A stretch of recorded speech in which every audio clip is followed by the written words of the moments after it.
안녕하세요. 저는 YG 엔터테인먼트에서 전략 제휴사업팀 팀장을 맡고 있는 이효정이라고 합니다. 제가 이번 TTTOP 소더비즈 프로젝트를 탑시와 함께 한 1년 반 정도 함께 일을 진행해온 것을 계기로 또 이번 오늘 이 자리에서 네이버 V앱 라이브 방송도 함께 출연을 하게 됐는데요. 제가 뭐 전문 MC는 아니지만 오늘 누를 끼치지 않도록 열심히 한번 해보도록 하겠습니다. 네. 탑시는 그동안 젊은 컬렉터로서 소문도 자자했고 또 소더비라는 큰 경매 회사와 함께 또 새로운 형태의 프로젝트를 1년 반 동안이나 추진을 해왔습니다. 탑시가 미술과 디자인에서 많은 영감을 받는다고 했었는데요. 오늘 어떤 것들로부터 영감을 받고 또 영향을 받았는지 오늘 처음으로 한번 진지한 대화를 해보도록 하겠습니다. 탑시 인사 부탁드립니다. 네, 안녕하세요, 여러분. V앱으로 오랜만에 인사드리는 빅뱅탑입니다. 반갑습니다. 먼저 이번 소더비는 어떤 회사고 또 이번 프로젝트는 어떤 프로젝트인지 한번 설명을 좀 부탁드릴게요. 네, 일단 소더비즈라는 회사는 많은 분들이 아시다시피 미술품을 한 200년 넘게 다뤄왔던 아트 옥션을 하는 세계적으로 가장 대표적인 아트 옥션, 모든 미술품들을 오랜 시간 다뤄왔던 그런 회사입니다. 그 회사와 함께 콜라보레이션을 하게 되었고 여기까지 오게 된 것 같습니다. 프로젝트 참여는 어떻게 처음 이루어지게 됐나요? 일단 한 1년 반 전쯤에 소더비 측에서 연락이 왔고 저에게 제의가 들어와서 처음 만나서 이야기를 하던 중에 사실 어떤 좀 우리가 좀 새로운 방식의 뭔가 각자 사람들이 생각하는 소더비즈와 그리고 사람들이 생각하는 어떤 탑이라는 사람의 그 틀을 한번 우리가 깨보자. 그런 비밀 프로젝트를 한번 해보면 어떨까라는 제의를 받았고 저는 좀 더 의미가 있는 프로젝트를 하게 된다면 참 재밌겠다라고 생각이 들어서 만약에 좋은 일이 그러니까 어떤 좋은 취지를 가지고 어떤 아주 긍정적인 의미를 담은 프로젝트라면 함께 하고 싶다. 그렇게 해서 이야기하다가 여기 이렇게 오게 되었습니다. 네. 소더비 경매 큐레이션에 참여하게 된 소감을 좀 말씀해 주세요. 그 사실 제가 만으로 이제 해외에서 보면 아직 28살인데 20대라는 나이로 어떤 개인 이름을 걸고 어떤 아트 옥션을 진행한다는 것 자체에서도 굉장히 부담이 컸고 그 안에서 굉장히 여러 가지 생각이 굉장히 많이 교차됐던 것 같아요. 좀 이렇게 막 그 마음이 벅차기도 하고 정말 그 미술을 좋아하던 애호가로서 내가 이런 것을 사람들한테 보여줄 수 있다라는 것에 대해서 어린 나이에 보여줄 수 있다는 것에서 굉장히 영광스럽게 생각을 했던 것 같아요. 그러면서 정말 좋은 일이 되었으면 좋겠다라는 생각을 하던 중에 저는 전혀 개런티를 받지 않고 정말 어린 그 젊은 아시아 작가들을 후원하는 어떤 그런 프로젝트로서 우리가 좀 이렇게 좀 의미 있게 한번 가보자라는 이야기를 나눴습니다. 네, 나눴죠. 네. 2015년도에는 탑시가 그 젊은 아시안 작가들을 위한 아트 옥션 큐레이팅을 하셨었는데 이 옥션을 위한 큐레이팅과 일반 전시회를 위한 큐레이팅이 차이가 있을 것 같은데 그 부분 좀 설명을 부탁드릴게요. 그때 했던 거는 그때는 전시회였죠. 어떤 젊은 아시아 작가들을 작품들을 사람들에게 더 큰 프로젝트로 더 큰 시장에 이제 아시아에 이런 젊은 작가들이 있다라는 작품들을 이렇게 선보이고 이렇게 큐레이팅을 했던 건데 사실 이 옥션 큐레이팅이라는 것 자체가 사실 굉장히 좀 냉정해져야겠다는 생각이 들었어요. 사실 이런 것들이 사실 내가 그냥 이렇게 전시를 기획을 해서 사람들한테 보여주는 것이 아니라 진짜 작품을 컬렉팅하고 미술을 좋아하는 애호가들한테 봤을 때 그들이 실제로 뭐 구입을 할 수도 있는 것이고 이것이 정말 사람들한테 인기가 있어야 되는 작품이기 때문에 그 안에서 여러 가지 좀 생각이 많았던 것 같아요. 근데 또 이 자체가 저라는 젊은 컬렉터와 젊은 이 미술 좋아하는 사람을 믿고 처음으로 이런 개인과 콜라보레이션을 해줬던 소더비즈의 굉장히 저를 이렇게 100% 신뢰해줬던 마음 또한 저를 이렇게 좀 더 채찍질하게 만들어줄 수 있었던 것 같아요.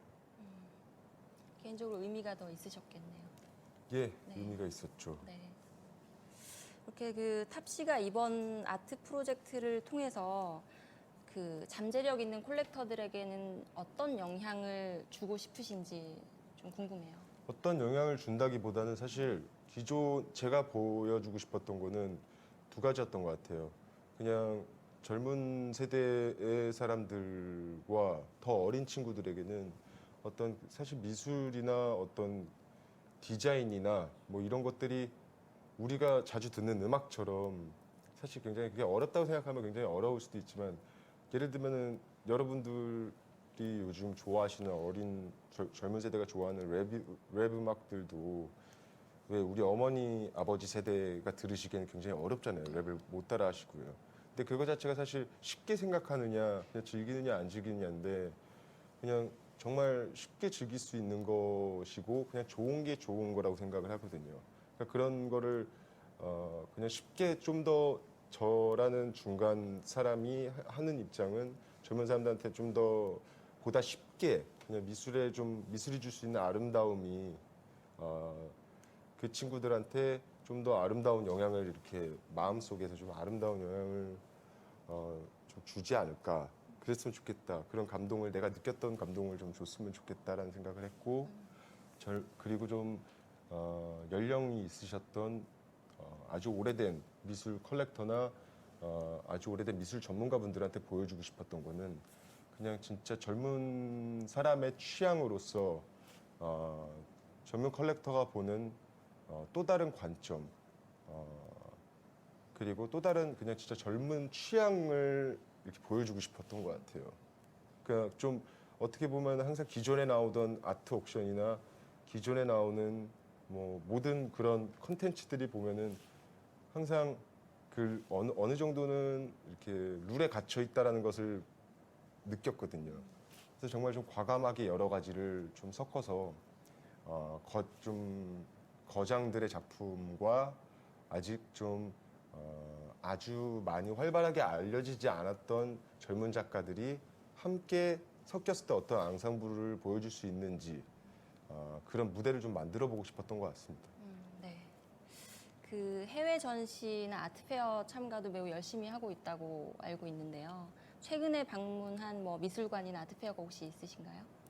전시 보는 건 워낙 좋아하는데 사실 지금 와서 생각하면은 그 어떤 새 전시를 보러 가는 거는 어떤 당연한 저한테는 제가 뭔가 이렇게 영향을 받고 좀 이렇게 제 마음이 막 이렇게 피폐해져 있을 때 좋은 영향과 새로운 영감을 받기 위해 가는 것도 있지만 요즘에 그냥 일상생활 속에서 그냥 쉽게 볼 수 있는 그런 자연적인 것들이나 뭐 하다못해 그냥 이렇게 길가에 작게 펴진 꽃 같은 것들을 내가 예전에는 그냥 꽃이구나 하고 보면서 그냥 지나쳤던 거를 좀 더 들여다보고 좀 더 새롭게 더 관찰하고 이렇게 뭔가 새로운 감정을 내가 그 전에 봤던 똑같은 것들도 뭔가 새롭다라고 느낄 수 있는 그 감정에서 오는 그 아름다움에 더 그거 하는 것 같아요. 그게 뭔지 아세요?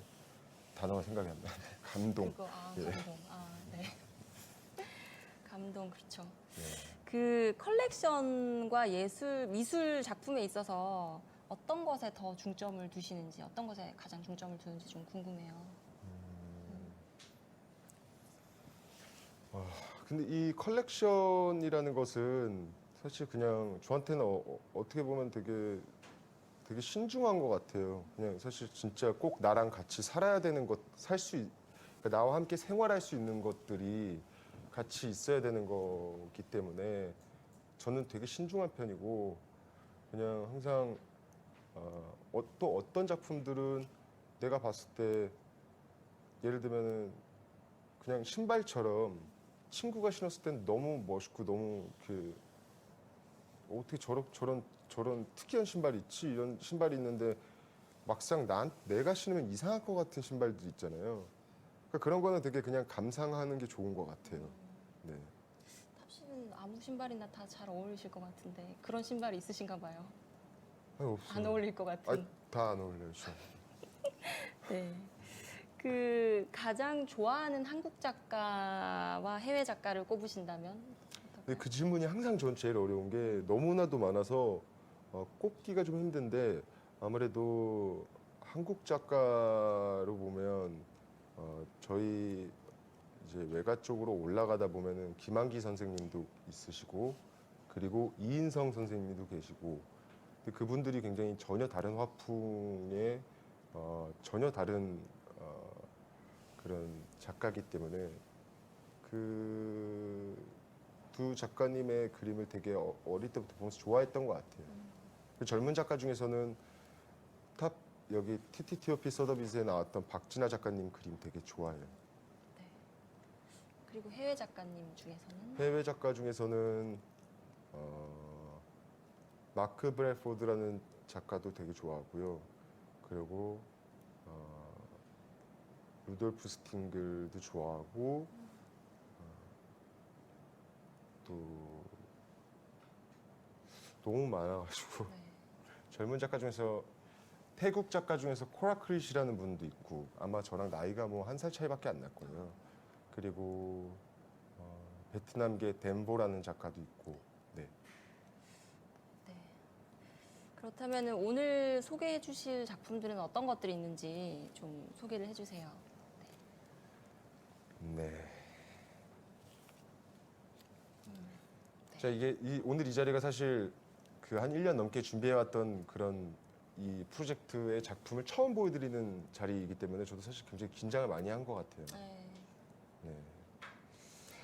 오늘 소개해드릴 작품은 일단은 회화가 많습니다. 페인팅이고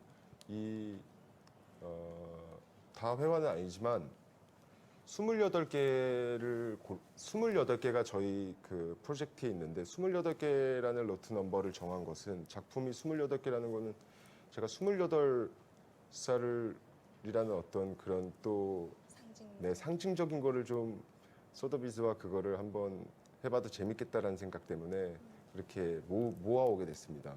근데 이 작품들은 사실 지난 1년 동안 정말 한 100개의 작품 중에서 28개 정도 추린 정말 고르고 고른 정말 모두가 신중하게 고른 그런 작품인 것 같아요.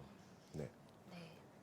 일단 지금까지 이야기를 들으시고 오늘 소개할 작품들이 더욱 궁금해지실 것 같아요. 그래서 이제 탑씨가 직접 선택한 소더비 경매 작품들을 본격적으로 소개할 차례인 것 같습니다. 첫 번째 작품부터 한번 보실까요? 네. 이 작품은 지금 사진이 보이실까요? 그 네티즌 분들한테요. 네, 사진은 시청자분들께? 네. 여기 네. 나오네요. 네. 이 조나스 우드라는 작가예요. 그 미국 작가고요. 굉장히 젊은 작가입니다. 그 사실 저는 이 작가가 처음에 봤을 때는 좀 데이비드 호큰이라는 페인터가 있는데 그런 데이비드 호크니의 회화를 보는 것 같다는 생각이 들어가지고 되게 비슷한 건가라는 생각을 했는데 그 사실 데이비드 호크니라는 페인터는 굉장히 평면적인 어떤 회화를 굉장히 다중 시점을 굉장히 많이 연구를 해서 그런 단면적인 회화를 계속 깨려고 했던 사람이었거든요.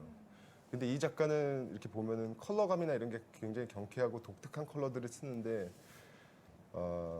어떻게 보면 굉장히 현대판 인물이 있는 그림들은 굉장히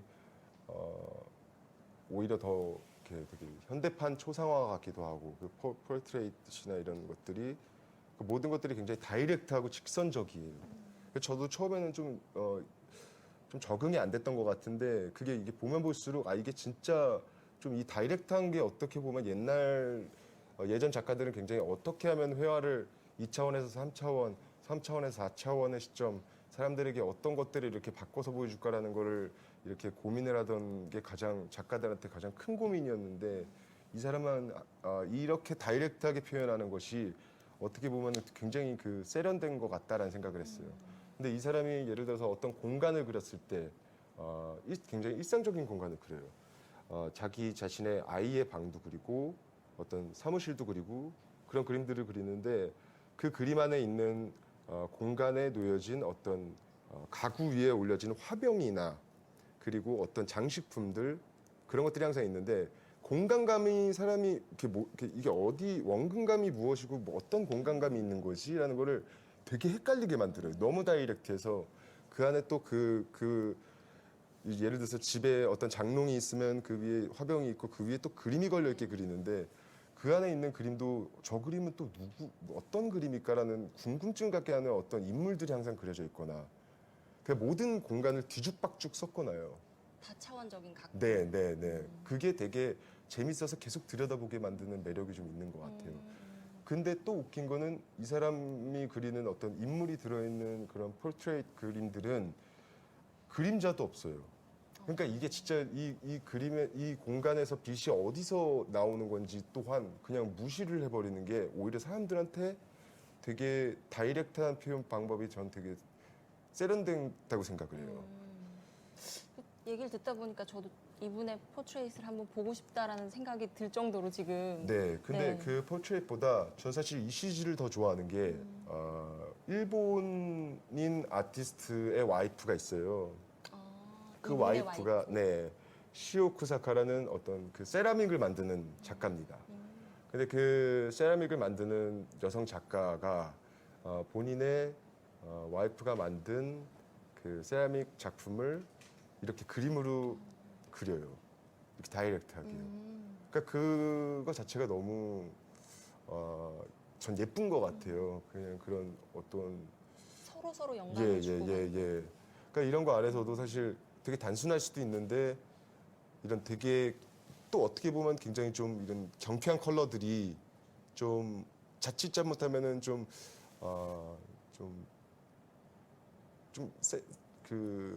촌스러울 수도 있는 컬러인데 이거를 다 이해를 하는 사람이라서 이걸 이렇게 되게 오히려 세련되게. 너무 세련되게 표현을 한 것 같아요. 이게 예를 들어서 옛날 그 최초 모비를 창시했던 알렉산더 칼더라는 어떤 그 작가의 모비를 형상하는 것 같기도 하고 그런 모습이 너무 좋았던 것 같습니다. 네. 알겠습니다. 다음, 그다음 작품 작품도 볼까요? 한번 볼까요? 네. 루돌프 스팅겔 작품. 이 작품은 왜 선정하시게 됐는지 좀 궁금한데요. 이 작품은 사실 되게 현대 미술사에서 굉장히 중요한 작품이라고 저는 개인적으로 생각을 하는데요. 물론 제가 오늘 얘기하는 것들은 뭐 여러분들의 의견이 많이 갈라질 수도 있어요. 근데 이거는 그냥 어쨌든 미술이라는 거는 기본적인 어떤 작가의 개념을 무시하지 않은 채로 그냥 개인이 받아들이고 싶은 만큼 받아들이는 것이 미술이기 때문에 저는 이것이 굉장히 중요한 작품이라고 생각을 하고요. 이 작품 같은 경우에는 이 루돌프 스팅겔이라는 작가는 그림을 정말 멋있게 정말 잘 그려요. 근데 이 작가는 이번 항상 새로운 것들을 새로운 개념들을 항상 이렇게 뭔가 이렇게 구축해 나가는 작가. 근데 사실 현대 미술이라는 게 그림을 잘 그린다고 그렇다고 아이디어가 좋다고 이렇게 되는 것이 아니라고 생각을 하거든요. 근데 이 작품 같은 경우에는 관객들에게 직접 작품을 참여하게 내버려뒀어요. 그러니까 어떤 굉장히 커다란 공간에 본인의 전시 때 굉장히 그러니까 모든 벽을 셀로텍스라는 어떤 그냥 스티로폼 같은 거죠. 스티로폼 위에 은색으로 이제 한 공간을 다 덮어놓고 이 전시를 보러 온 관객들한테 어떤 뾰족한 그냥 펜이라든지 뭐 이런 것들을 줘서 낙서를 하게 했어요. 그래서 그냥 뭐 나 왔다감 뭐 낙서하듯이. 네, 뭐 승현이 대성이 뭐 사랑해 뭐 이런 거만 막 적어놓고 가요. 그거를 이 작가가 그 다음에 어떤 한 씬을 골라서 그거를 잘랐어요. 잘라서 그거를 사실 작가가 그린 것이 아니잖아요. 근데 그거를 그 다음 전시 때 잘라서 본인의 작품이라고 신작으로 내놔요. 근데 그거 자체가 사실 굉장히 좀 신선한 개념이었던 것 같아요. 왜냐하면 그 그 작가가 어쨌든 다듬어낸 그 커다란 공간에서 한 씬을 골라서 어떤 한 장면을 골라서 잘라서 그거를 그러니까 그걸 어떤 밸런스를 이렇게 어떻게 맞추느냐도 너무 신기한 것 같고 그렇게 해서 걸었던 그림이 너무 그 밸런스가 너무 세련되고 너무 멋있어요 항상. 그러니까 이 작품도 그렇게 탄생한 작품. 이거는 근데 또 그 다음에 나온 거예요. 그 다음에 나온 것이 그 스티로폼의 작품을 또 다시 작가가 어떤 카퍼라는 소재, 그러니까 어떤 브론즈 같은 소재가 있는데 그 소재로 한번 주물을 또 떠서 그거를 또 한번 뒤집어서 생각을 한 거죠. 그러니까 그 관객이 만든 작품을 자기의 것으로 다듬어내서 자기 작품으로 만들었고 자기의 작품을 뭔가 이렇게 또 다시 이것은 관객이 만들었던 소재이기 때문에 이거를 또다시 브론즈로 떴고 그래서 이렇게 만들어냈는데 이 모든 그 이 한 화면에 담긴 비주얼과 이 밸런스가 전 항상 볼 때마다 그 어떤 이렇게 디테일하고 아주 테크닉이 대단한 페인터들이 그린 그림보다 더 세련되고 완벽해 보여요 밸런스가요. 그러니까 어떻게 보면 사실 현대미술을 보는 분들 중에서 그러면 저거는 손에 코 안 묻히고 그냥 코풍격이네라고 얘기를 할 수도 있어요. 직접 그린 게 아니라고. 네, 근데 사실 이거 자체가 사실 이런 개념이 현대미술에서 저는 그런 것들에 되게 빠졌던 것 같아요. 뭔가 남들이 생각하지 않았던 것들을 항상 이렇게 추구하려고 했었고 옛날에 요셉 보이즈라는 작가도 그 사람이 했던 명언 중에서 모든 사람이 이 세상의 모든 사람이 예술가라고 얘기를 했던 말이 있는데 그런 것을 다 이렇게 어떻게 보면 계속 이렇게 실천해 나가는 것 같아요. 네. 그럼 또 다음 작품도 한번 볼게요. 네. 게르하르트 리히터 네. 작품. 이 작품은 어떤 부분이 좀 특별한지. 제가 네. 일단 제일 좋아하는 페인터 중에 하나고 이 작가 같은 경우에는 살아있는 피카소라고들 많이 해요.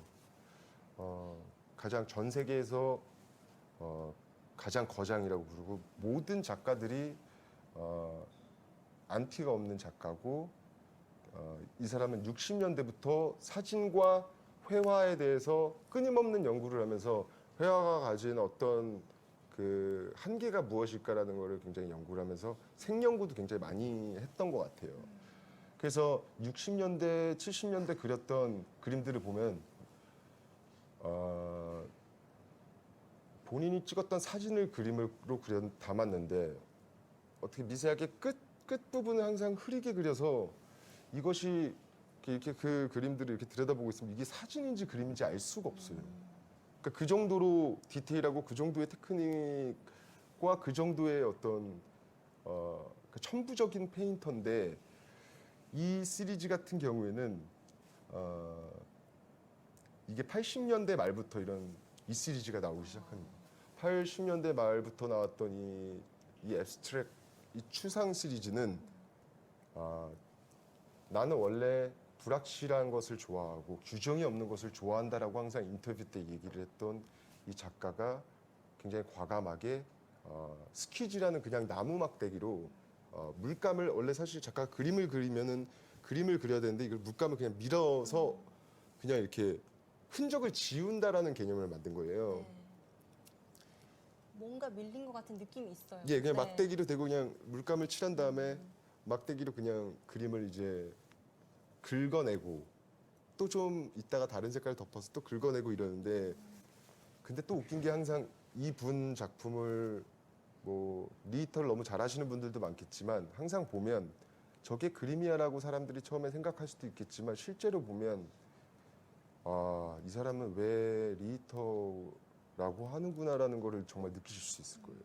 근데 그만큼 그러니까 그게 너무 신기해요. 그런 것들이 모든 그 우연의 기법이라고는 하지만 모든 게 다 천부적으로 다 계산이 되어 있는 건지, 그러니까 그냥 같은 색깔을 써도 정말 틀린데, 저는 특히 이 리히터란 작가의 모든 색깔의 회화를 다 좋아해요. 그러니까 리히터는 작은 회화도 작아서 이쁘고, 크면 또 커서 이쁘고, 회색은 회색이라서 이쁘고, 또 빨간색이면 빨간색이라서 이쁜데, 오렌지 색깔을 전 진짜 좋아해요.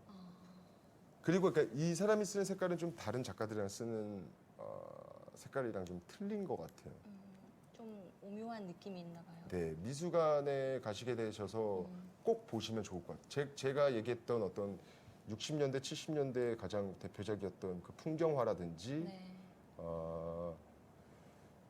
촛불 그림, 이런 앱스트랙을 그리기 전에 그렸던 그림은 여기 한남동에 있는 그 삼성 리움 미술관에 가시면은 리움 갤러리. 네, 네.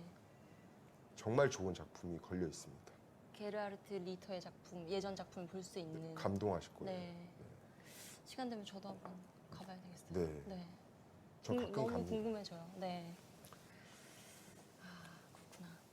일단 다음 작품을 소개해드리기 전에 탑 씨가 이번 프로젝트를 준비한다고 하니까 많은 또 팬분들이 관심을 굉장히 많이 가져주셨어요. 또 관심만큼 궁금한 점도 많다고 해서 질문에 답해드리는 그런 시간을 한번 가져볼까 합니다. 첫 번째 질문부터 좀 드려볼까요? 네. 오빠가 아트에 빠지게 된 계기는? 좀 재밌게 얘기해 볼까요? 네, 이 되게 궁금해하실 것 같아요, 다들. 사실 어릴 때 그 외가 쪽 그 가족분들이 다 미술 전공을 했고, 모든 여성분들이 미술 전공을 했기 때문에 작가셨던 지금 거장이 된 작가 선생님들도 있지만, 그러니까 저도 그래서 어릴 때 되게 이렇게 음악을 하기 전에 억압적으로 이렇게 좀 이모들한테 막 갇혀서 막 그림 그리고 막 이랬었는데, 저는 그림 그리는 게 너무 싫었어요. 그래서 저는 지금 생각해 보면 그냥 음악을 듣는 게 굉장히 좋았던 것 같아요. 음악을 듣는 걸 더 좋아했고, 내가 그리는 것보다 보는 걸 더 좋아했던 것 같아요. 재밌게 얘기하려고 그랬는데 그게 뭐였지? 네. 이 다음에 빠지게 우클렐라는 된 걸 계기가 생각하고. 별로, 네. 바로 다음. 예. 네. 미술품을 컬렉팅하기까지 작품을 생각하는 기준이 나름대로 있으신가요? 전 되게 단순해요. 그냥 미술 작품은 모든 작품은 그냥 아름다워야 된다고 생각을 해요. 그러니까 음악도 들었을 때 좋으면 좋은 음악인 것처럼, 그냥 단순하게 봤을 때 아름다워야 하고, 그러니까 미술이라는 것은 그냥 이 세상에 없던 생각을 만들어내서 이 세상에 없던 방식의 개념을 내세우고 그 철학을 얘기하는 것 같은, 그 현대미술은 저는 그냥 철학인 것 같아요. 근데 그 안에서 작가가 가진 그 개념의 크기가 얼마나 큰지, 그게 나를 좀 얼만큼 이렇게 설득을 시켰느냐, 그리고 그 이후에 또 다시 세 번째 또 보는 것은 이 작품이 가진 아름다움이 과연 진짜 아름다운 것인지, 이 아름다움의 크기가 얼마나 갈까라는 생각을 하고, 그냥 그렇게. 이 어떤 작품이 좋은 작품이라고 생각되세요? 의 답을 벌써 주신 것 같아요. 그쵸. 네. 그냥 아름다우면 되는 거. 아름다우면 되고. 음악이 그냥 좋으면 되는 거죠. 음식이 그러면 어떤 음식이 좋은 음식이라고 생각하세요? 음식 맛있는 거. 네, 그렇죠. 네. 맛있으면 됐죠. 네. 필요 없죠, 다른 거. 그렇습니다. 네.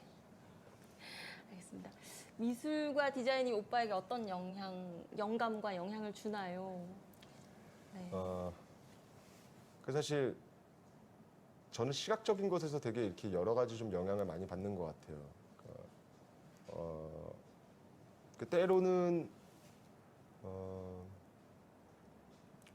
그러니까 보이지 않는 것들, 보이지 않는 리듬이나 뭐 보이지 않는 어떤 상상 속에서 어떤 캐릭터를 만들고 무대 위에서 하는 어떤 제스처들이나 그 음악이라는 것도 그렇고 사실 눈에 보이지 않는 거잖아요.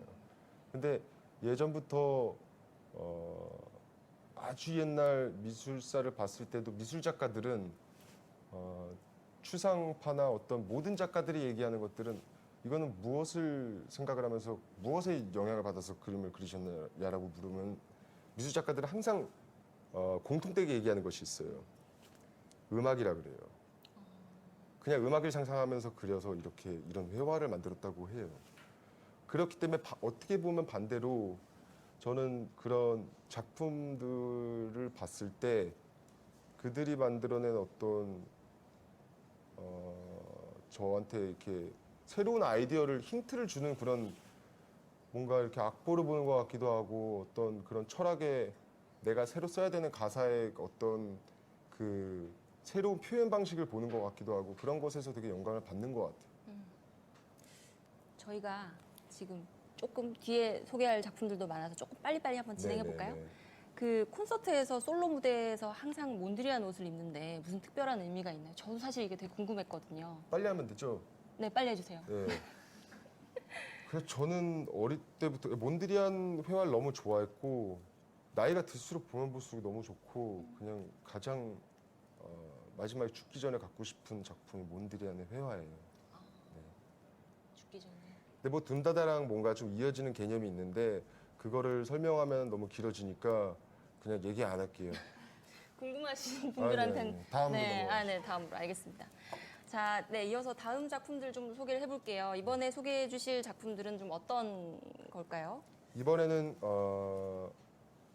사실 어떤 아트 옥션에서 사실 콜라보레이션을 사실 이렇게 하는 경우들이 없어요. 작가들과 어떤 그런 어떤 이런 프로젝트를 위해서. 근데 이거를 하면서 이렇게 여러 가지 도와줬던 그 옆에 친분이 있던 분들이 이렇게 저와 콜라보레이션을 해서 많이 이렇게 도와준 작가분들이 있습니다. 그분들과 재밌는 작품을 만든 작품이 있습니다. 아, 네. 그럼 또 뒤에서 하나씩 또 살펴볼까요? 네. 네. 첫 번째 거가 테페이 카네오지. 네네. 제가 이 작품의 그 기초 스케치를 탑시가 한 걸 봤어요. 네네. 그때 되게 놀랐거든요. 직접 스케치를 한 것도 놀랐지만 그걸 토대로 이렇게 지금 네 이걸 보고 카네오지 씨 반응이 혹시 어땠는지 궁금해요. 웃겼겠죠. 뭐 그냥 왜 이게 뭐야 이러면서. 이 본인의 스케치에 대해서 좀 설명을 해주세요. 아 이거 진짜 급하게 설명을 하다가 그 한 1분 만에 그냥 이렇게 전화기로 통화하다가 그냥 제가 뭐 이렇게 보고 있었는데 그 책 뒤에다 그냥 그려서 이렇게 핸드폰 사진을 찍어서 보냈는데 이 작가의 원래 그 머리만 붙여서 여성들의 머리만 붙여서 이렇게 괴물 같은 어떤 그 귀여운 피규어를 만드는 작품이 굉장히 유명한 작품이 있어요. 테페이 카네유지 작품 중에서. 근데 그거의 제목이 티네이지 팬클럽이라는 제목인데 이 작가가 그 제목을 그 작품을 보면서 그 작품을 왜 만들게 되었냐면 일본의 어떤 아이돌 그룹 그리고 일본에 굉장히 많이 나오는 그룹의 어떤 무대를 보면서 그 무대의 관객들이 이렇게 앞에서 팬클럽들이 이렇게 막 이렇게 열광하면서 흔드는 모습을 봤는데 그 모습을 TV에서 그 풀샷으로 보는데 그걸 되게 그 머리밖에 안 보이는 것이 되게 이상하게 보였대요. 그래서 그런 조각 시리즈를 만들게 되었는데 이렇게 하얀 레진으로 뿌린 시리즈는 또 다른 시리즈예요. 근데 저는 이거를 뭔가 하나로 합쳐달라고 원래 사실 작가의 개념이 너무 중요해서 이것과 이거를 합쳐달라고 한 건 너무 그 실례인데 제가 하고 싶었던 거는 요 밑에 보면 다 제가 깔려 있어요. 요 밑에. 네, 제가 깔려 있고 그러네요. 여기에 뭔가 이렇게 알 수 없는 그러니까 이게 겉으로는 보이지 않는 이렇게 여성들과 이렇게 마치 예, 네. 소녀들과 이렇게 막 같이 쌓여져 있는 거예요. 근데 이거는 두 가지의 의미를 제가 담고 싶었던 것 같아요. 이런 이미지를 냈던 거는 어떻게 보면 저도 그냥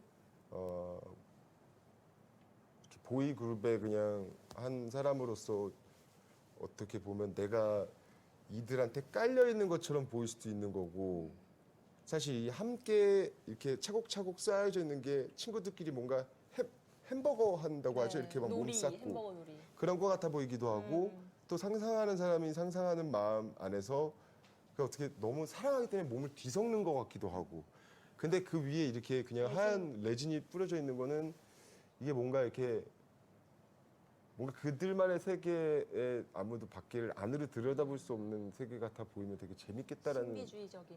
예, 그꼭 신비주의가 아니더라도 뭔가 이렇게 되게 안이 궁금한 거 있잖아요.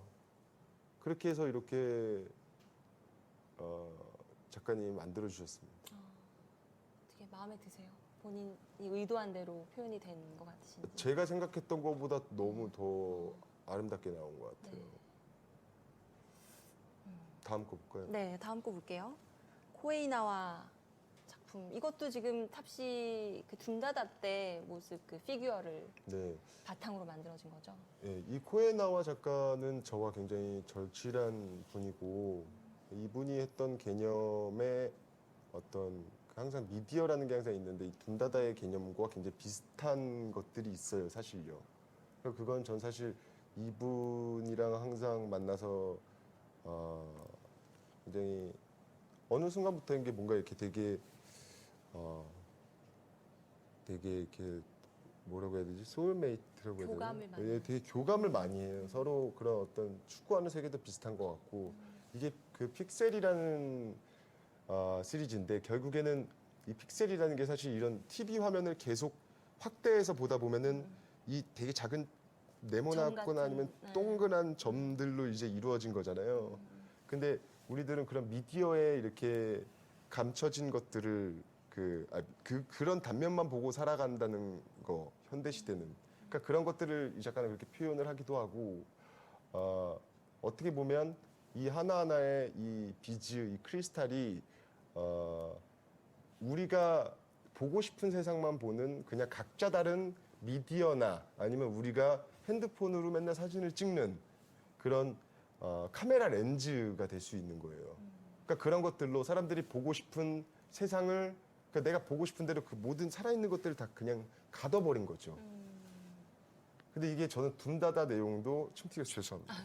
둠다다 내용도 이 곡과 되게 그 둠다다라는 곡의 특히 후반 부분은 저는 이 코에나와 작가님의 코에나와 씨의 그 개념에서 되게 영감을 많이 받아서 그러니까 미디어가 사람들을 이렇게 오히려 눈속임하고 이렇게 진짜가 무엇인지를 사람들은 모르고 살아간다라는 거를 얘기하고 싶었던 그 개념이었던 것 같아요.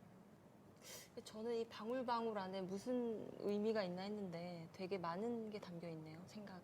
네, 이게 미디어 그냥 관련된. 쉽게 보면 그냥 하나하나 그냥 카메라 렌즈에 갇혀버린 어떤 그런 것들이라고 보시면 돼요. 이게 하나하나가 어떤 렌즈인 거죠. 네.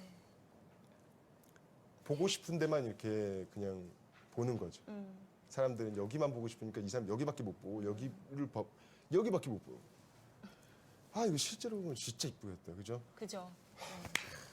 실제로 다음 한번, 거로 네. 넘어갈까요?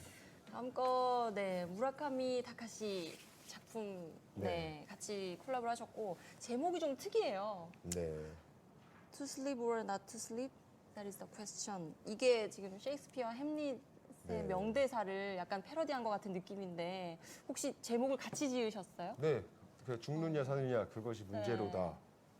그러니까 근데 이거는 사실 되게 어떻게 보면 섹슈얼하게 들릴 수 있는 제목이잖아요. 그러니까 자기 위한 것이냐 안 자기 위한 것이냐 그것이 문제로다. 뭐 여러 가지의 해석을 할 수도 있는데 사실 이 탑소더비가 사실 제일 중요한 아까 제가 얘기를 안 한 것 같아서 그런데 이 옥션은 아시아 젊은 작가들을 후원했던 ACC라는 어떤 그 아시아 아시안 컬처럴 카운슬이라는 네. 그 젊은 아시아 작가들을 후원하는 단체의 일부의 수익금이 기부가 됩니다. 네. 그 단체에서 예를 들면은 여러분들이 모두가 아시는 거장 무라카미 다카시, 쿠사마 야요이, 그리고 뭐 코에나와 등등 그리고 너무 많은 사람들이 거기서 장학금을 받고 이렇게 거장 작가들이 된 케이스거든요. 근데 제가 이 소더비랑 ACC 재단으로 기부 재단이 확정이 되고 그 재단으로 확정이 되고 나서 제가 무라카미 씨한테 문자를 바로 보냈어요. 이렇게 해서 원래 그 소더비수를 여는 건 사실 알고 계셨거든요. 네. 얘기를 해서. 근데 이렇게 해서 ACC랑 같이 제가 뭘 하게 됐는데 같이 뭔가 콜라보를 하실 생각이 있습니까? 그랬더니 바로 답장이 오신 거예요. 너무 친절하게 답시 저 일본말로 일본말로. 예, 답시 저 이렇게 뭐 한국 사람처럼 일본말로 말하는 네, 이렇게 좀 답시 저 그 ACC에 신세 많이 졌습니다. 나 동참합니다. 이렇게 얘기하시는 거예요. 같이 작품 한번 만들어 봅시다. 이렇게 얘기하시는 거예요. 네. 그 ACC의 뭔가를 다시 이렇게 원래 되게 좋은 일을 또 많이 하세요. 네네. 그래서 이 작품을 만들게 된 거 그러고 나서 그 문자가 끝나고 나서 제가 그 다음날 되게 당황스럽게 제가 원래 쓰던 진짜 벽에를 바로 보냈어요. 아, 그 이게 그 무라카미 벽인가요? 다카시 씨의 스튜디오로 작가님의 스튜디오로 그냥 바로 그 승낙을 한 상태니까 벽에를 보냈고 전혀 세탁도 일부러 안 했어요.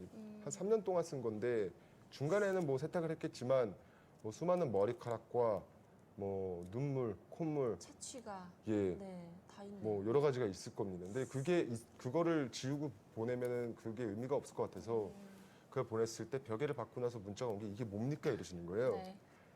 여기다가 무라카미 씨의 그 가장 상징적인 모티브인 웃는 꽃을 그려주셨으면 좋겠습니다. 나는 이것을 아크릴 박스에 넣어서 우리가 이거를 뭔가 새로운 이게 작품이라는 것에 대한 개념을 다시 한번 물어보는 현대미술사에 뭔가 재치 있게 물어보는 작품 한번 만들어보고 싶다. 그러니까 이거 자체도 사실 작가의 손이 같이 나서 콜라보레이션이 되고 어떤 누군가가 썼던 것이 또 다시 거기다가 또 이렇게 패키지가 잘 되고 이게 조각이 될 수도 있고 이거 벽에 걸면은 페인팅이 될 수도 있는 어떤 그런 작품을 만들어 보고 싶다라는 그런 그러니까 재치 있는 그런 퀘스천을 던지는 거죠. 사실 굉장히 귀여운 발상으로 네. 아크릴 박스 안에 들어 있나요? 예 아크릴 박스로 이제 걸 수 있게 만들어져 있습니다. 네. 뭐 냄새는 안 나겠네요. 아 냄새 좀 네, 날 수도 좀 있습니다. 날까요? 네.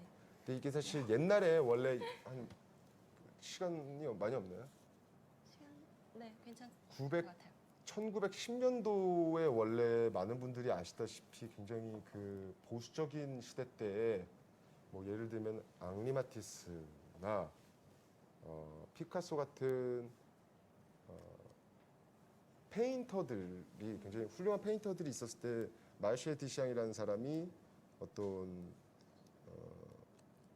어느 날 갑자기 미술관에 변기를 내놓고 그 변기가 이것 또한 미술이다라고 얘기를 하고 샘이라는 어떤 그 제목을 줘서 파운틴이라는 제목을 줘서 그것이 굉장히 아직도 미술사에서 굉장히 그게 오래 남은 건데 네.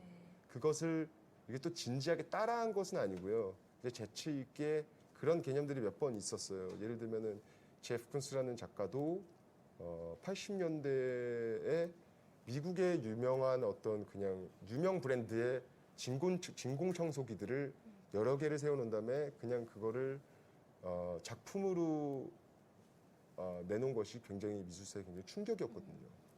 근데 이거는 진짜 더 소프트하게 그냥 귀엽게 그거를 이렇게 또 얘기를 하는 거죠. 네, 좀 귀여운 발상이신 것 같아요. 제가 되게 좀 귀여운 면이 좀 있는 것 같아요. 네. 그 오늘 귀여운 면들을 많이 못 보여드린 것 같아서 제가 좀 예. 네. 우리 너무 진지하게 가는 느낌이 조금 없지 않아 있는데 또 너무 귀엽게 가다 보면 말을 좀 못해요. 그렇죠. 제가 좀 동시에 두 가지를 좀 잘 못하는 것 같아요. 네. 그 지금 준비한 작품들 거의 다 소개를 지금 해가고 있는데요. 마지막 작품 소개에 앞서서 또 팬들 Q&A 시간을 한 번 더 가져볼까 합니다. 팬분들이 또 어떤 질문들 보내주셨는지 한번 볼까요? 네. 가구를 모으는 것 중에서 왜 의자가 가장 애착이 가나요? 저는 그냥 의자가 너무 그 이유를 모르겠는데 너무 섹시해요. 의자가. 네, 그런 의자 디자인들이 항상 갖고 있는 되게 밸런스가 좋은 의자 보면은 너 이렇게 좀 이성한테 느끼는 그런 감정보다 더 이렇게 크게 느껴지는 섹시함을 느끼는. 네. 의자예요. 너무 의자. 멋있어요. 네. SNS에 사진 올렸다가 지웠다가 하는 이유는 뭐세요? 좀 약간 변덕이 심한 건지 좀 사람들이 왜 그러냐고 주위 분들도 물어보는데 그 병인 것 같아요. 올렸다 지웠다 좀 변덕이 있으신데. 변덕도 있고 네. 뭔가 이렇게 봤을 때 지저분한 걸 잘 못 보기도 하고 그냥 올렸다 갑자기 지워버리고 싶을 때도 있고 그냥 네. 왔다 갔다 해서 별 이유는 없습니다. 특별한 이유는 없고. 네. 네. 그 팬들이 그려주는 팬아트 보면 어떤 느낌이 드세요? 너무 좋아요. 그 사실 제가 얼마 전에 어디서도 얘기를 했었는데 팬들이 이제 콘서트장에서 항상 써주는 들고 계셔주는 이제 공연장에서 네. 그 플랜카드 같은 거? 플랜카드가 너무 내용이 재치 있는 것들도 많고 되게 그 진심이 느껴지는 말들이 또 다르게 또 언어 유희를 해서 이렇게 쓴 말들을 보면은 되게 진짜 그것이 그냥 너무 아트 같다는 생각도 들고 팬 여러분들이 어떻게 보면은 무대에 있는 우리보다 더 아티스트 문화라는 생각을 할 때도 있어요. 우리는 왜 이러고 있지? 왜 무대 위에서 왜 이렇게 너무 무대 위에서 철학적인 생각을 많이 하시는. 아니요 그냥 웃기려고 얘기하는 웃기려고, 건데 네. 오늘 별로 네, 별로 안 웃기지가 웃기죠. 않아서 지금 저도 지금 약간 굉장히 안절부절하고 있어요. 웃기지가 예. 않아서. 일단 SNS에 작품 사진만 자꾸 올려서 사람들이 언팔을 한다고 하네요. 어떻게 생각하시나요? 저는 제 SNS에 제 사진이 사실 많은 게 원래 싫어요. 그리고 제가 SNS를 하려고 했던 것도 어떤 제 일상생활을 소통하는 것보다 내가 살아있는지 죽었는지를 궁금해하는 팬들한테 가끔씩 모습을 보여주고 싶은 마음이 있고 사실 저가 가장 소통하고 싶은 거는 저의 일상생활보다 제가 정말 보고 그 당시 그때 당시 이게 너무 멋있다 이거를 함께 내가 좋아하는 사람들이랑 같이 보면은 너무 이 사람들도 기분이 좋겠지? 왜 맛있는 음식 있으면 같이 나눠 먹고 싶은 그쵸. 것처럼 그냥 그런 내가 보는 내가 느끼는 제 감정에서 아름다움을 같이 이렇게 나누고 싶다는 느낌에서 원래 시작했던 것 같아요 SNS라는 것이요. 예쁜 거 보면 다 같이 기분 좋잖아요. 네. 잘생긴 남자 보면 기분 기분 좋으시죠? 좋죠. 저는 제가 맨날 지금 기분이 좋은데 티를 못 내고 있습니다. 오늘 좀 진지한 모드로 가야 되는 날이라고 해서. 너무 진심이 아닌 건 알고 있어요. 이상하네. 네, 진심인데. 그 전시회 많이 다니면 보는 눈이 생기나요? 꼭 보는 눈이 없어도 내가 봤을 때 예쁘고 좋으면 되는 거죠? 라고도 하시네요. 그런 것 같아요. 저도 그냥 보면은 그냥 자기가 좋은 게 좋은 건 것 같아요. 어떤 작가도 이 작가가 유명해서 그 그림 앞에 오래 서 있어서 이 작가 유명한 그림이래 이렇게 오래 서 있는 경우들이 대부분이잖아요. 근데 꼭 그러실 필요 없어요. 그게 중요한 건 아닌 것 같아요. 내가 봤을 때 끌리는 것들이 있는 것처럼. 탑 씨도 그러면 끌리는 작품에는 계속 이렇게 네. 지켜보게 되시는. 네, 저는 그거는 저는 그게 되게 확실해요. 저는 작가를 보고 좋아하는 게 아니라 작품을 보고 좋아하는 편인 것 같아요. 그러니까 이 작가가 누구냐가 중요한 게 아니라 그 작가의 어떤 작품이냐를 되게 중요시 보는 것 같아요. 제가 싫어하는 작가도 이 작품이 좋으면 그 작품이 너무 좋은 거예요. 작가가 누군지 상관없이 네, 나의 마음에 와닿으면. 네, 네. 알겠습니다. 그 Q&A는 일단 뭐 여기까지 좀 정리를 하고요. 이제 또 마지막 작품을 소개를 할 차례인데 실제 그림을 이번에는 좀 보면서 소개를 드릴까 합니다. 네네. 함께 좀 움직여서 이동을 하셔서 함께 보시도록 할게요. 예.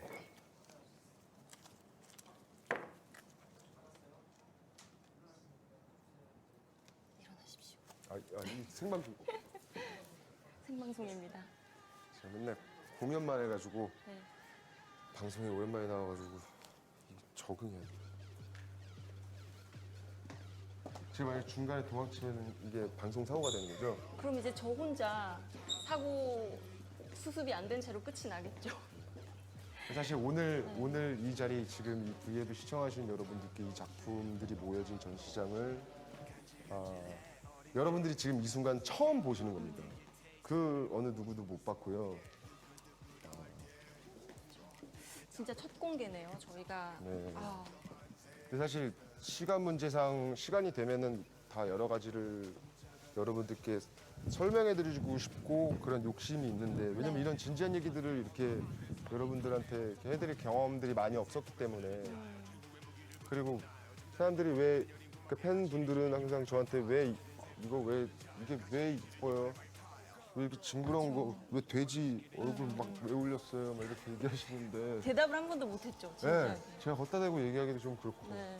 난 귀여워서 올린 것뿐인데 오늘 아마 굉장히 많은 부분들이 해소가 많이 되셨을 거예요, 팬분들이. 아 그럴까요? 네. 그랬으면 저는 너무 행복합니다. 네. 그렇고 재미는 좀 만약에 없었지만 그렇다면 네. 아, 재미를 재미없었어요? 잃고 진지함과 본인의 평소 아. 이 작품에 대한 신념과 생각을 말씀해 주셔서 아마 그 부분에 팬들이 굉장히 네, 만족하고 좋아하시지 않으셨을까 싶은데요. 일단 네, 네. 네, 이쪽에 하실까요? 네. 이 작품은 네. 여러분들이 너무 잘 아시는 장미셸 바스키아라는 검은 피카소라고 불리죠. 네, 정말 보기 힘든 그 바스키아 중에서도 굉장히 특별한 작품입니다. 사실 바스키아 같은 경우에는 원래 그러니까 미국에서 뉴욕에서 원래 이 당시 굉장히 미니멀리즘이 있었고 그 미니멀리즘 안에서는 어떤 도날드 저드라는 조각가 뭐 칼 안드레 뭐 이런 사람들도 있었고 회화에서는 미니멀리즘 안에 모노크롬의 뭐 제스퍼 존스 이런 페인터들이 굉장히 미니멀 아트를 하던 사람들이 있었고 이 동시다발적으로 나왔던 게 회성같이 앤디 워홀이 나왔죠. 근데 앤디 워홀 옆에 거리에서 낙서를 하던 굉장히 자유로운 영혼의 바스키아가 있었던 거죠. 근데 이 사람 같은 경우에는 굉장히 직설적인 그냥 되게 미국의 저급 문화를 그냥 이렇게 다이렉트하게 표현하는 어떤 상업 광고나 상업적인 것들을 그런 것들을 이렇게 되게 표현하고 인종차별에서 오는 흑인 작가다 보니까 그 흑인 작가가 겪는 백인 우월주의에서 오는 흑인 영화를 이렇게 그렸던 작가예요. 근데 이 작가가 88년도에 작고를 했는데 이 그림은 85년도 그림, 네. 83년도. 83년도 그림이니까 작고하시기 아마 한 5년 전에 작고하시기 전에 5년 전에 그린 그림이네요. 근데 이 그림이 좋았던 거는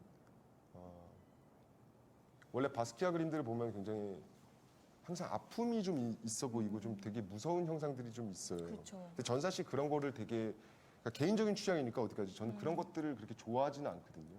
이 그림은 근데 색감도 그렇고 전체적으로 되게 밝게 느껴져요. 예, 되게 경쾌하고 네. 이렇게 밝은 에너지와 경쾌한 바스키아는 진짜 드문 것 네. 같아요. 그래서 저는 이게 TTTOP가 가진 그러니까 저희 그 프로젝트가 가진 사실 결국에 이 프로젝트가 가진 그 의미와 어떤 여러 가지 함축된 그 결국의 취지는 되게 좋은 뜻인 거잖아요. 네.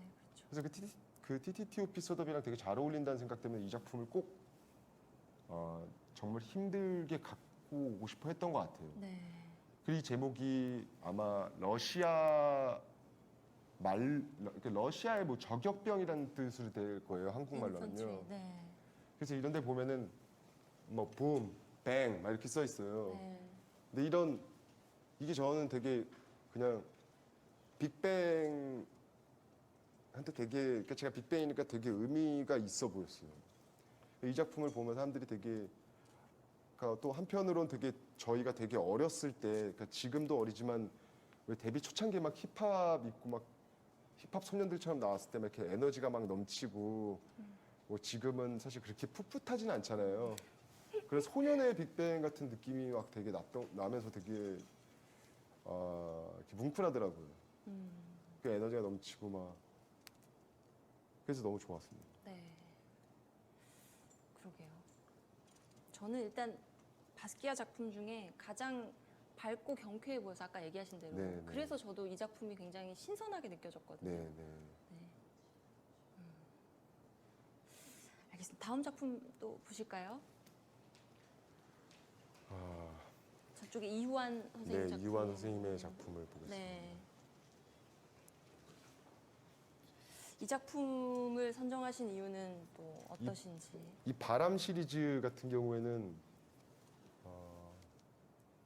바람 시리즈 중에서 이렇게 큰 그림, 큰 작품이 이유한 선생님 작품 중에서 많이 없는 걸로 알고 있어요, 저희는. 네. 근데 그 중에서도 이게 굉장히 좋은 거고, 거의 미술관 소장 정도의 소장하는 것들보다도 좋은 시리즈라고 저는 생각하고 다들 그렇게 알고 있는데, 이유한 선생님을 좋아하는 이유는 굉장히 동양적이고 어떤 그런 철학적인 것들이 되게 큰데, 그런 이유는 이분이 사실 대학교 때 회화 전공을 하고 일본으로 넘어가셔가지고 일본에서 철학 전공을 합니다. 그래서 이분이 하셨던 게 모노화라는, 그러니까 모노파라고 한국에서 모노파라고 할 거예요. 모노파라는 장르를 모노파라는, 그러니까 일본에서 그 당시 굉장히 유행하는 장르를 하나를 정말 크게 선도했던 작가님이 되신 거죠, 이 선생님이. 네. 그래서 이분이 굉장히 얘기하는 그런 미술적 그런 것들이 굉장히 철학적인데, 선, 점, 바람 이런, 그러니까 많은 분들이 아시다시피 그런 시리즈들의 그림들이 있는데, 항상 이렇게 보면 되게 여러 가지의 생각이 되게 많이 드는 것 같아요. 이유한 선생님 작품 중에서는 이렇게 큰 작품 구하기가 상당히 어렵다고. 이런 큰 네, 작품을 보는 게 저도 진짜 들었는데. 정말 드물어요. 미술관에서도 네. 그렇고 제가 알기로는. 근데 그 안에서도 저도 나름 좀 미술관을 많이 구경 다니고 하면서 이 바람 시리즈들을 되게 많이 봐왔지만 이렇게 좋은 건 많이 없었던 것 같아요. 네. 그러니까 이 모노파가 그 물질 그대로라는 항상 그런 개념으로, 이분이 사실 정말 그 대단하다는, 세계적으로 가장 역사적으로 가장 중요한 작가들만 한다는 베르사유 궁전에서 전시를 하셨었잖아요. 근데 그 전시를 찾아보시면 이미지를 물론 많이 보시는 분들도 있겠지만, 항상 그냥 물질 그대로 커다란 돌, 그리고 그 밑에 뭐 철판, 그냥 나무떼기, 이런 것들이 그냥 하나의 그냥 조각이라고 얘기를 하셨는데, 그것들이 어떤 그런 자연과 어우러졌을 때 너무 아름다워요. 너무 세련되고. 근데 그것은 저는 그냥 그런 모든 거를 되게 많이 연구하신 것 같아요. 그냥 어떤 자신의 그 돌과 어떤 철과 그냥 물질 그대로의 그냥 되게 원초적인 그냥 그런 물질들을 이렇게 그림으로 같이 걸어놨을 때 그것이 하나가 된다라고 얘기하는 것이, 그러니까 그것도 공간을 연구를 많이 하면서 자연을 연구를 많이 하신 것 같아요. 그렇게 해서 나온 시리즈도 이 바람 시리즈인 것 같은데, 이 바람을 보면은 너무 이 자유로운 그 운율을 이렇게 뭔가 이렇게 느껴져요. 자유스러움이 느껴지나요? 그게 너무 자유롭고 이게 되게 강약을 알 수가 없는 그런, 그러니까 이 방향성을 이렇게 예측할 수 없는 방향성으로 가는데, 이게 전체적으로 봤을 때 너무 마음에 안정이 가고 너무 이렇게 마음이 이렇게 되게 명상하게 되는 것 같아요. 그게 너무 아름다워요. 그래서 이 서양인들이 이유한 선생님을 제일 좋아하는 이유 중에 하나는 굉장히 동양적인데, 동양 옛날 회화들이 가진 여백의 미도 있고 하지만 서양인들이 봤을 때 너무 그 신비함 속에 너무 그 세련된, 그 옛날 작품들 봐도 너무 세련된 느낌이 있어요. 근데 그것은 항상 보면은 무언가 이렇게 가짜로 만들어내려고 하셨던 게 아니라 진짜 모든 혼을 다 담아서 항상 이렇게 작품 활동을 하셨었기 때문에 그런 것 같다는 생각이 들어요.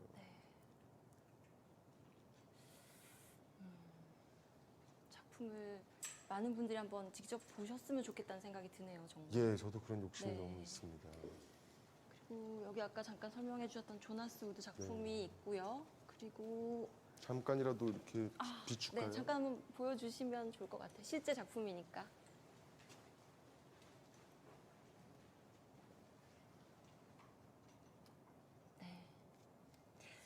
혹시 이제 마지막 작품을 끝으로 한번 보러 가볼까요? 네. 네. 굉장히 의미 있는 작품일 것 같아요. 탑 예, 씨에게도. 저한테 네. 또 의미 있고 아마 네. 이 그림이 그 사실 이런 소더비즈라는 프로젝트를 처음으로 한국에 갖고 온 것도 사실 저한테 되게 의미 있는 거고 네. 이 김한기 선생님 같은 경우에는 저희 외할머니의 그 삼촌이세요. 근데 한국 최초의 어쨌든 그 한국의 서양화 가구, 한국의 추상 미술의 선구자셨죠. 그러니까 이런 추상이라는 것을.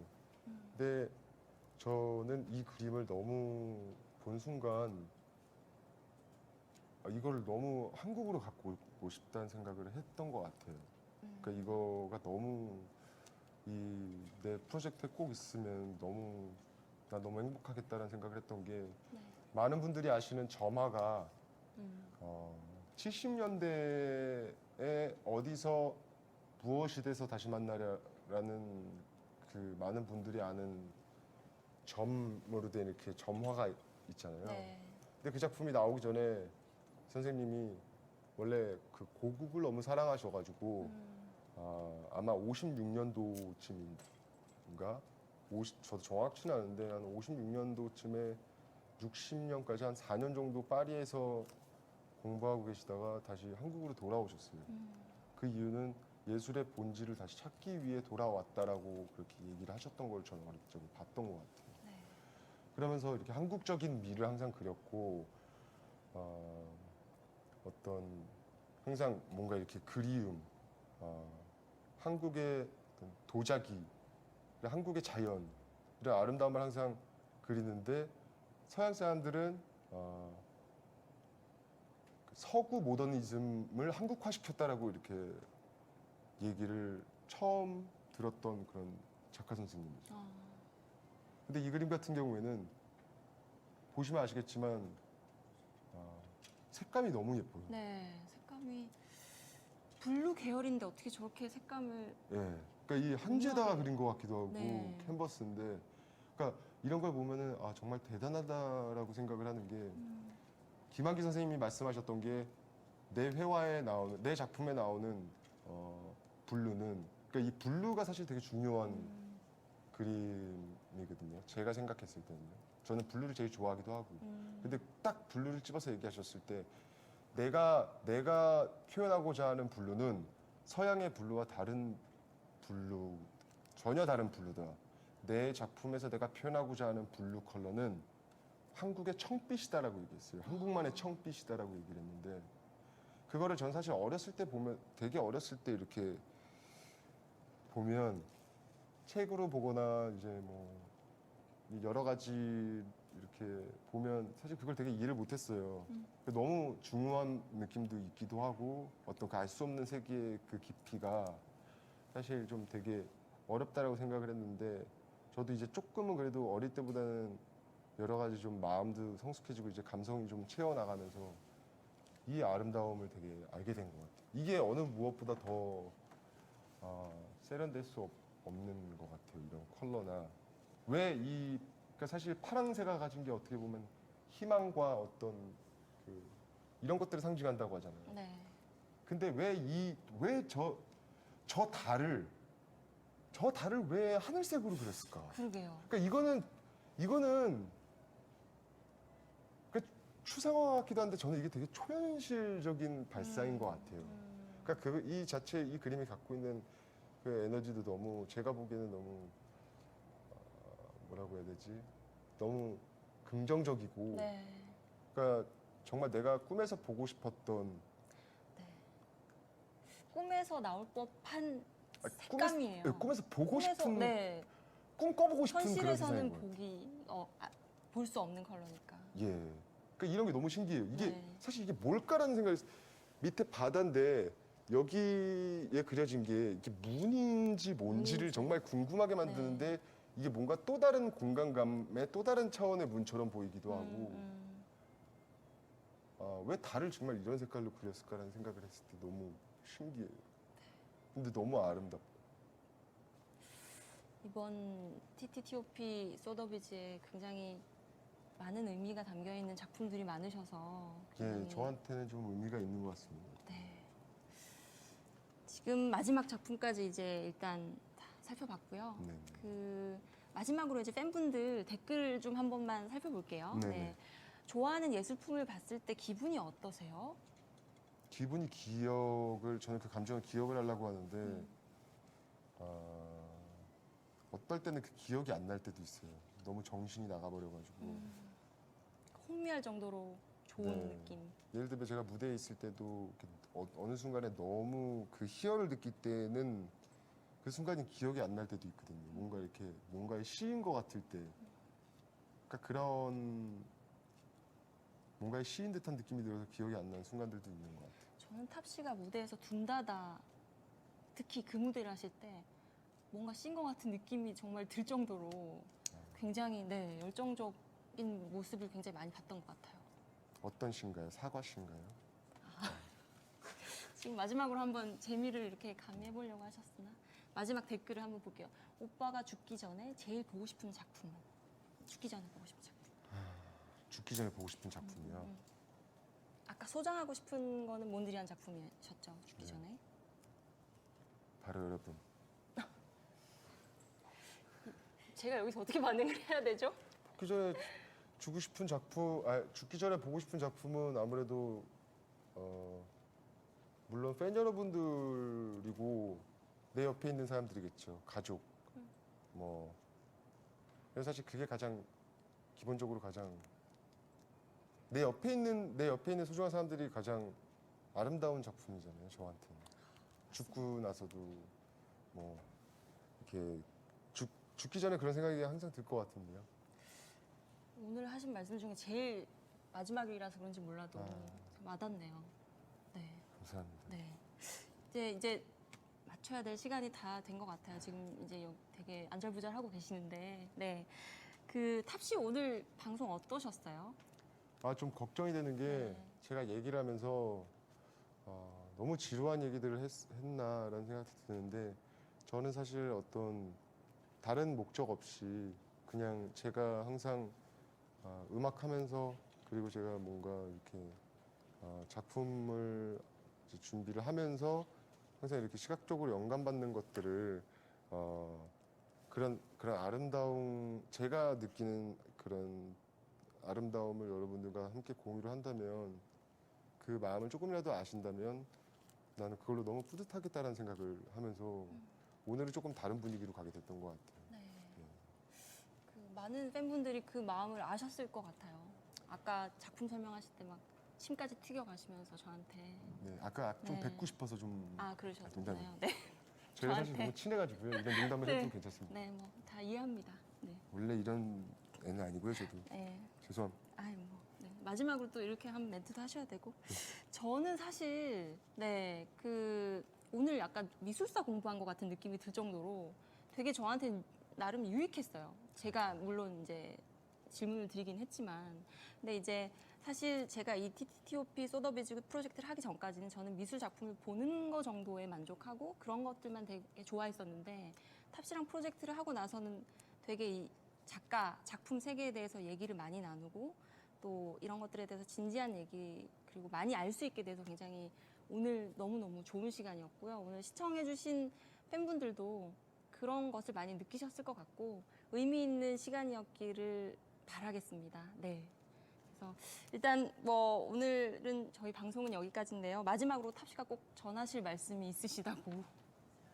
뭐였죠? 네.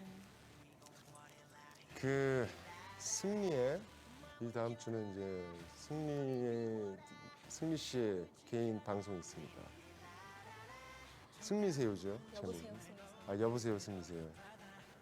제목 정말 장면 센스 정말 없는 것 같습니다. 기대하고 있겠습니다.